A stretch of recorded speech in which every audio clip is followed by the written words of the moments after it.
Morning.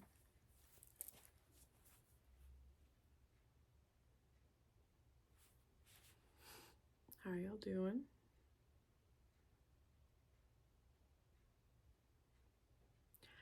You may have noticed there are not all these uploads, all these new videos. There was supposed to be, but if you'll notice the tester 8.1 that I did upload, you'll notice things have not gone as planned. So, I have to figure out how to fix it. But it did snow yesterday. Our snow is back. And I got myself a big old bowl of pasta, which is like my favorite thing. I just, did the comfort thing after the big disappointment, and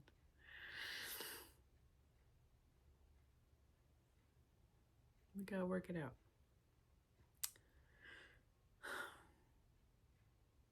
If you want, tell me how you're doing.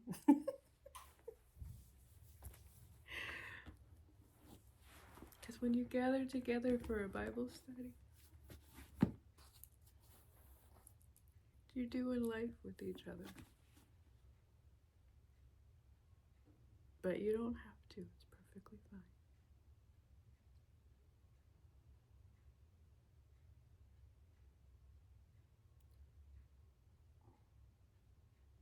We're in Genesis still. 37:1, the title of it says, Joseph's Dream.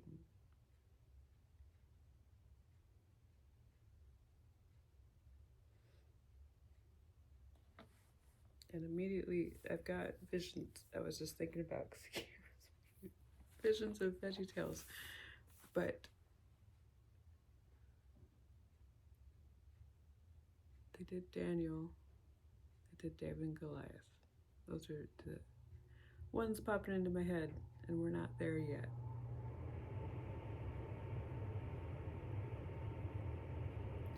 As the heat turns on. Yeah, so I have reactions to 2 songs from Joseph and the amazing Technicolor Dreamcoat recorded. I just have to figure out how to fix the audio or re-record it with testing out different things. So we'll see how this goes. And I have plans on doing the entire movie.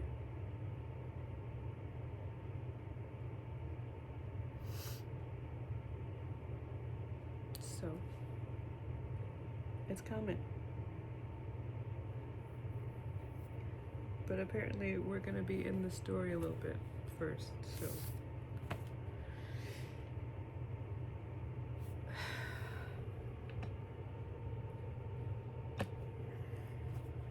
Can you hear me any better? I don't know. Rudy's just sitting, staring like she does as she's getting older. Lights flashing from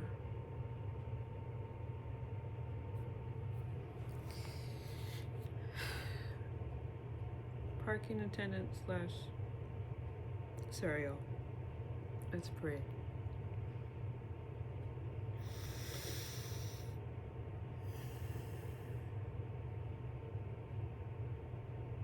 Yes, I've got Godspell now in my head. Oh, God.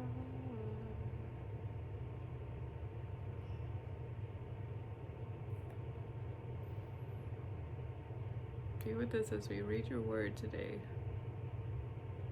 It's morning for me. I keep saying morning, but it might not be morning for them. But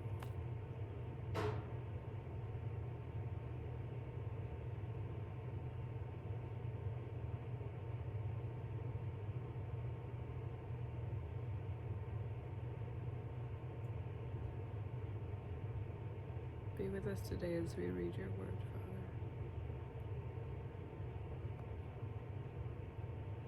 And be with us after.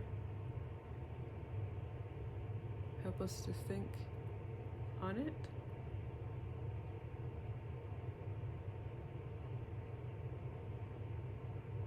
Or simply just to think of you.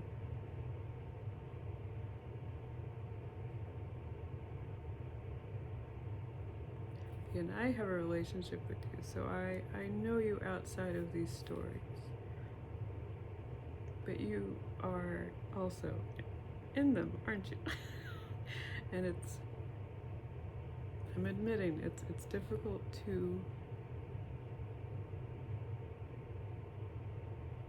understand, to see it.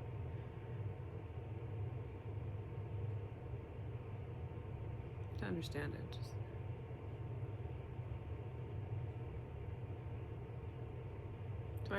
I just trust in my relationship with you, God, and I lift everyone up to you who is watching whenever.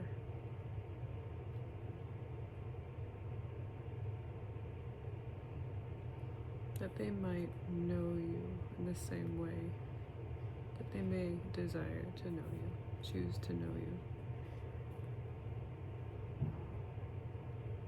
Which we'll learn comes from you, but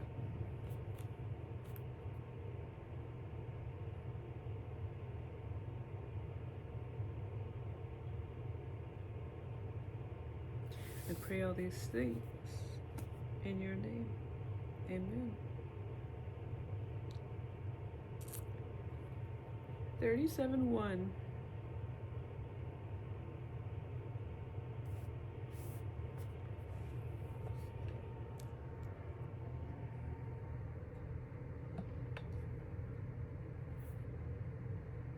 She's just sitting there.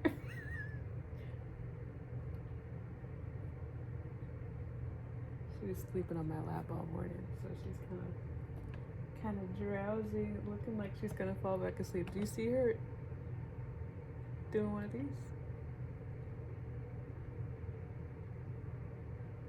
She knows we're looking at her, talking about her. So let's read. Sorry, I think she's just so cute. Yeah.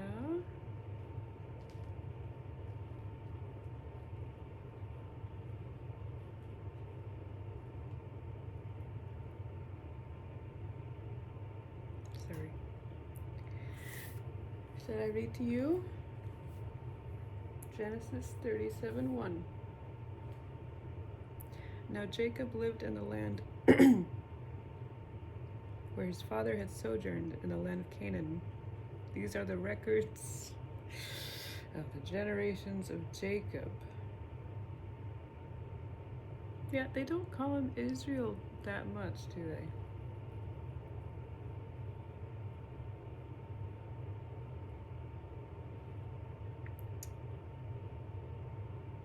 Joseph, when 17 years of age, was pasturing the flock with his brothers. Yeah, I'm getting this confused with David. He's not bringing them pizza on a sheep. Here.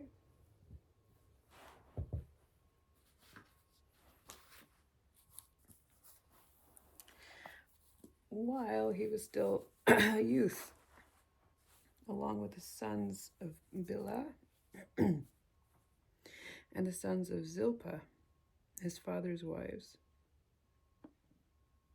And Joseph brought back a bad report about them to their father. Now Israel loved Joseph more than all his sons, because he was the son of his old age. I imagine it's also because he's a miracle child, a son from the woman he actually loved and wanted to marry. God opened her womb to have him. He died with Benjamin, but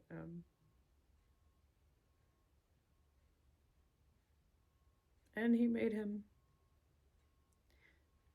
the NASB calls it a very colored a V-A-R-I colored, very colored tunic.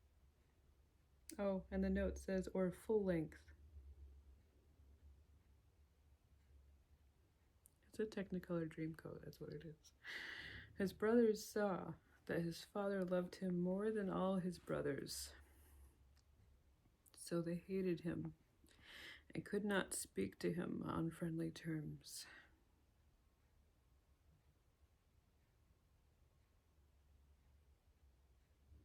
Then Joseph had a dream.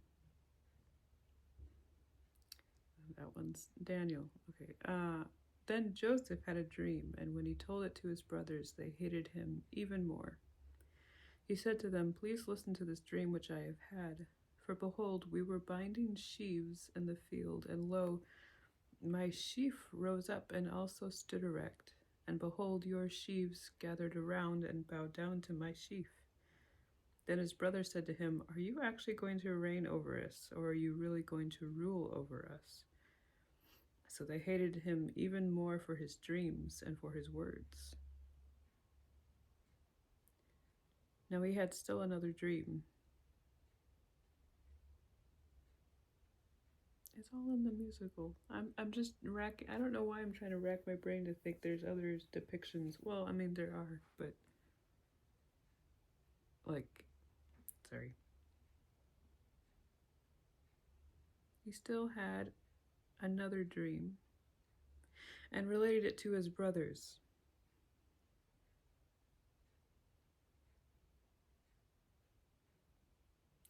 And said, "Lo, I have had still another dream, and behold, the sun and the moon and the 11 stars, were bowing down to me." He related it to his father and his brothers, and his father rebuked him and said to him, "What is this dream that you have had? Shall I and your mother," didn't realize the father got mad with him too, "shall I and your mother and your brothers actually come to bow ourselves down before you to the ground?" At the same time, who else understands these family dynamics? His brothers were jealous of him, but his father kept the saying in mind. Then his brothers went to pasture their father's flock in Shechem. Israel said to Joseph, "Are not your brothers pasturing the flock in Shechem? Come, and I will send you to them." And he said to him, "I will go." Then he said to him, "Go now and see about the welfare of your brothers and the welfare of the flock. Bring word back to me." So he sent him from the valley of Hebron, and he came to Shechem. A man found him. Just a man. Does this mean it's going to be the same mysterious man that we've... And behold, he was wandering in the field, and the man asked him, "What are you looking for?" He said, "I'm looking for my brothers. Please tell me where they are pasturing the flock." Then the man said, "They have moved from here, for I heard them say, 'Let's go to Dothan.'" So Joseph went after his brothers and found them at Dothan. It was just a man for directions. I mean, who knows who it really was? The man's just giving him directions. When they saw him from a distance, and before he came close to them, they plotted against him to put him to death. They said to one another, "Here comes this dreamer." I also did a reaction to a Daydream Believer. We'll see if any of that gets put up.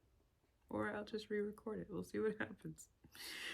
"Now then, come and let us kill him and throw him into one of the pits." Game of Thrones, y'all. "And we will say, 'A wild beast devoured him.'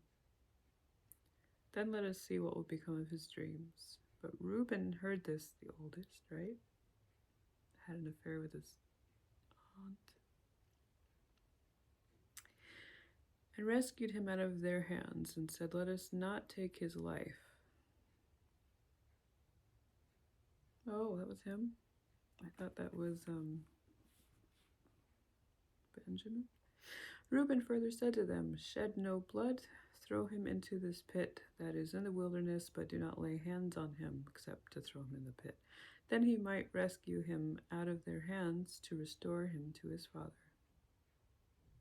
So it came about when Joseph reached his brothers that they stripped Joseph of his tunic, the vari-colored tunic that was on him. And they took him and threw him into the pit. Now the pit was empty without any water in it. Good. Then they sat down to eat a meal. Yeah. And as they raised their eyes and looked, behold, a caravan of Ishmaelites was coming from Gilead, with their camels bearing aromatic gum and balm and myrrh, on their way to bring them down to Egypt. Judah said to his brothers, "What profit is it for us to kill our brother and cover up his blood? Come and let us sell him to the Ishmaelites and not lay our hands on him, for he is our brother, our own flesh. He is our brother and our own flesh. So let's sell him, but we don't gotta hurt him." Nice distinction, Judah.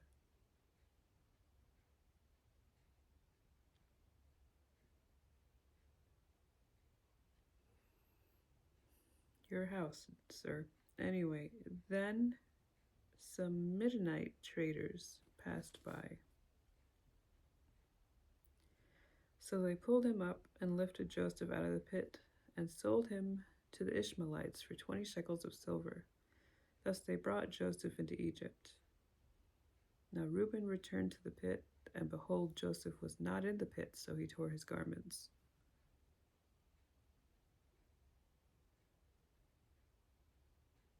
It's that thing that happens when you're reading, your mind goes somewhere else while you're somehow still saying the words. Kids screaming in the hallway.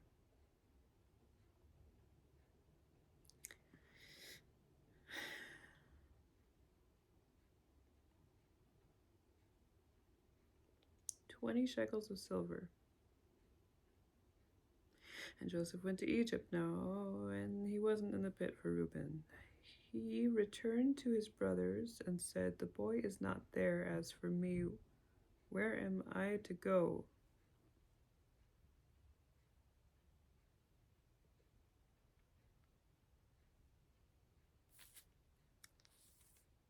No response. So they took Joseph's tunic and slaughtered a male goat and dipped the tunic in the blood. And they sent the vari-colored tunic and brought it to their father and said, 'We found this. Please examine it to see whether it is your son's tunic or not.' Then he examined it and said, 'It is my son's tunic. A wild beast has devoured him. Joseph has surely been torn to pieces.' So Jacob tore his clothes and put sackcloth on his loins and mourned for his son many days. Then all his sons and all his daughters arose to comfort him, but he refused to be comforted. And he said, 'Surely I will go down to Sheol in mourning for my son.' So his father wept for him. Meanwhile the Midianites sold him in Egypt to Po-ti-phar. We haven't even listened to the song yet, and I'm already saying it's Po-ti-phar. Pharaoh's officer, the captain of the bodyguard. Chapter 38. And it came about at that time that Judah departed from his brothers and visited a certain Adullamite whose name was Hira. What is this? Judah saw there a daughter of a certain Canaanite whose name was Shua. And he took her and went in to her. So she conceived and bore a son and named him Then she conceived again and bore a son and named him Onan. She bore still another son.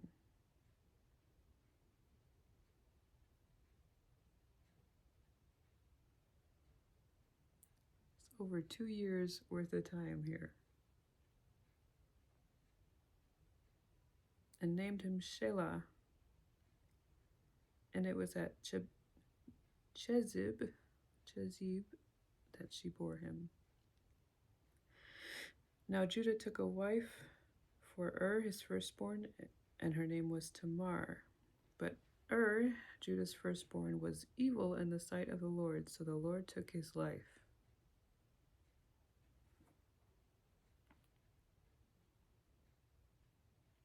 I do not know this story. That's right in the middle of Joseph's.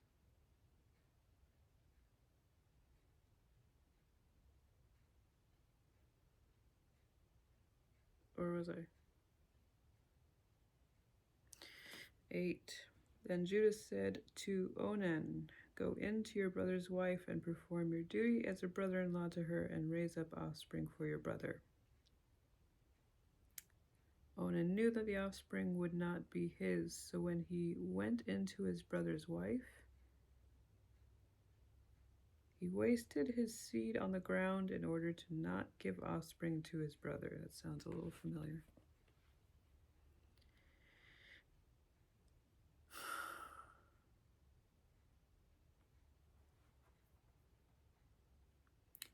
Oh, this is human nature.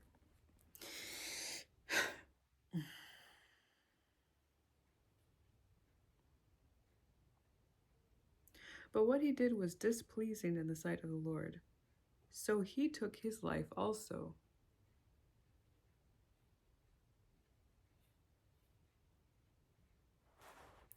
Fear, that kind of fear of the Lord, is justified.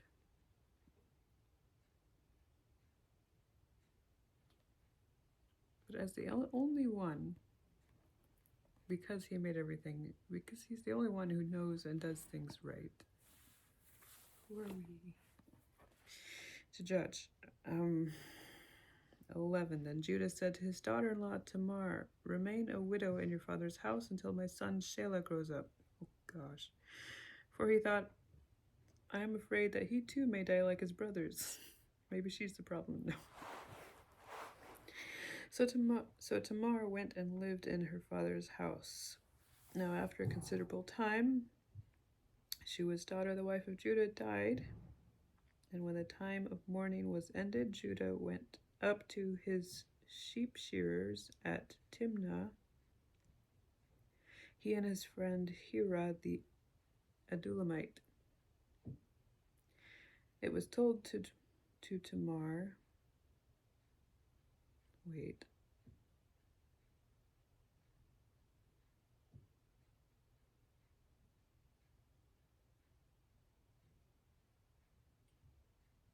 Okay.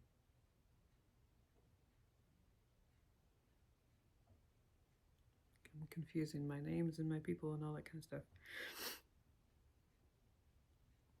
It was told to Tamar, "Behold, your father-in-law is going up to Timnah to shear his sheep." So she removed her widow's garments and covered herself with a veil and wrapped herself and sat in the gateway of Enaim. Wow. This is sounding a little more familiar, which is on the road to Timnah, although there's lots of similar sounding stories. For she saw that Shelah had grown up, and she had not been given to him as a wife. When Judah saw her, he thought she was a harlot, for she had covered her face. So he turned aside to her by the road and said, "Here now, let me come in to you," for he did not know that she was his daughter-in-law.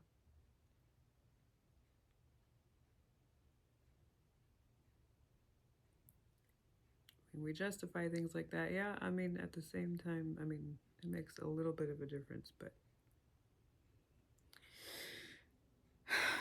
And she said, "What will you give me that you may come in to me?" He said, "Therefore, I will send you a young goat from the flock." She said, "Moreover, will you give a pledge until you send it?" He said, "What pledge shall I give you?" She said, "Your steel and your cord and your staff that is in your hand." So she gave them to her and went into her, and she conceived by him.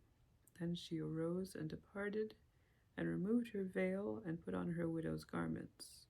when Judah sent the young goat by his friend the Edomite to receive the pledge from the woman's hand, he did not find her. He asked the men of the place, saying, "Where is the temple prostitute who was by the road of Enaim?" But they said, "There has been no temple prostitute here." So he returned to Judah and said, "I did not find her." And furthermore, the men of the place said, "There has been no temple prostitute here." Now it was about 3 months later that Judah was informed, "Your daughter-in-law, Tamar, has played the harlot, and behold, she is also with child by harlotry." And Judah said, "Bring her out and let her be burned."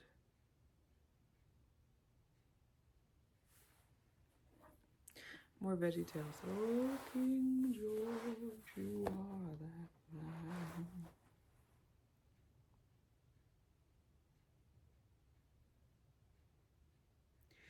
It was while she was being brought out that she sent to her father-in-law, saying, "I am with child by the man to whom these things belong." And she said, "Please examine and see whose signet ring and cords and staff are these."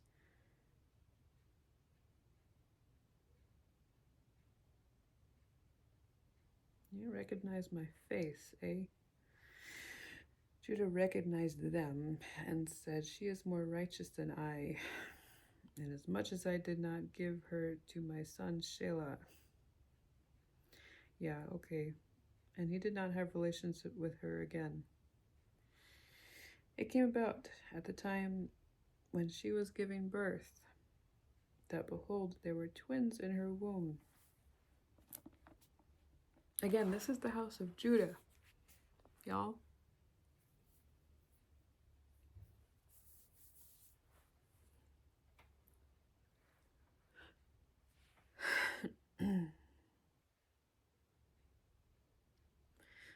"28. Moreover, it took place while she was giving birth, one put out a hand, and the midwife took and tied a scarlet thread on his hand, saying, 'This one came out first.' But it came about as he drew back his hand that, behold, his brother came out. Then she said, 'What a breach you have made for yourself.' So he was named Perez.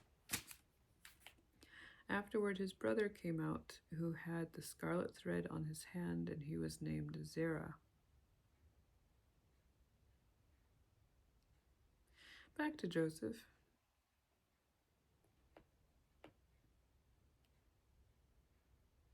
Now Joseph, chapter 39, had been taken down to Egypt. I can't help it. Po-ti-phar. It's just it has that rhythm to it now. And Po-ti-phar, an Egyptian officer of Pharaoh, the captain of the bodyguard, bought him from the Ishmaelites who had taken him down there. The Lord was with Joseph. Thank you. So he became a successful man, and he was in the house of his master, the Egyptian. Now his master saw that the Lord was with him, and how the Lord caused all that he did to prosper in his hand. So Joseph found favor in his sight and became his personal servant. And he made him overseer over his house, and all that he owned he put in his charge. Y'all, I know it's weird, but I'm going to stop there today.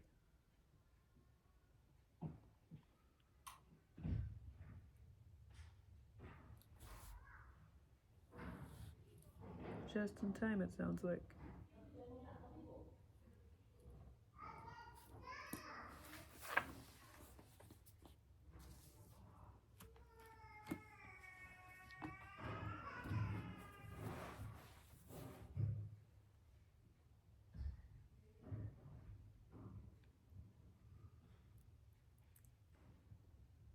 Well, what a story.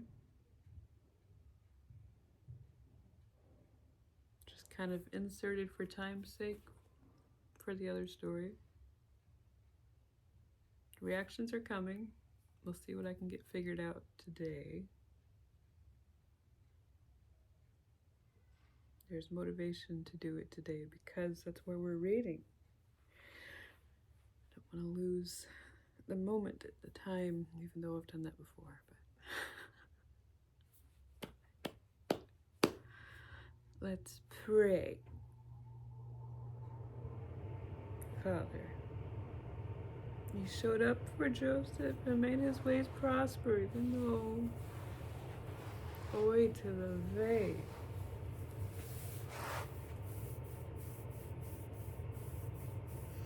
But how much do you do for all of us? How much did you do? We're nowhere near the Gospels yet, but we know that story.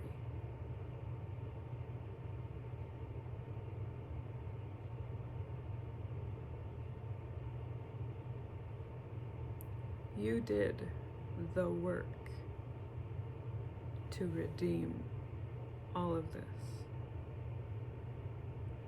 Have done and will do.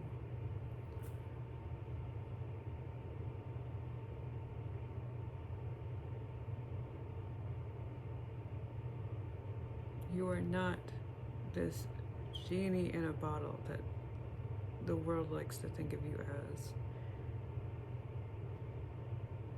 You are not Santa Claus, because you wouldn't play Santa Claus. Lost the plot.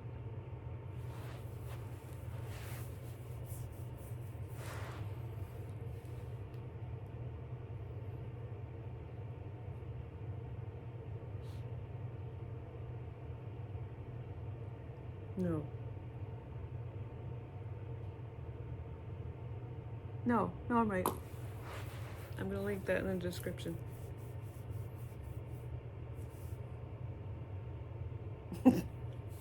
Once I figure it out. Father, help me today.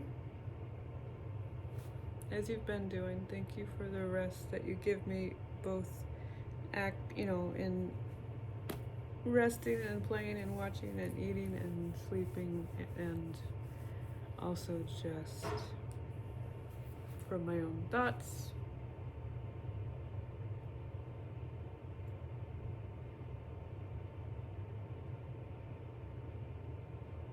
I also again lift everyone up to you who's watching, who comes across this, whenever they do.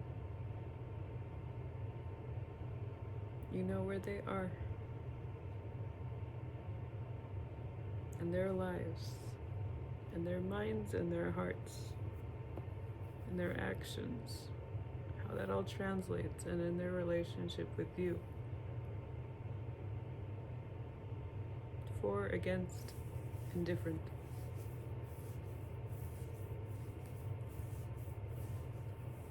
I lift them up to you, Father, in your care. Intervene on their behalf for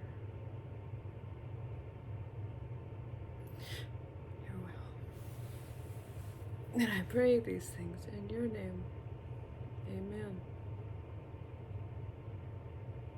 There's a strong urge to go back to sleep, to just do nothing.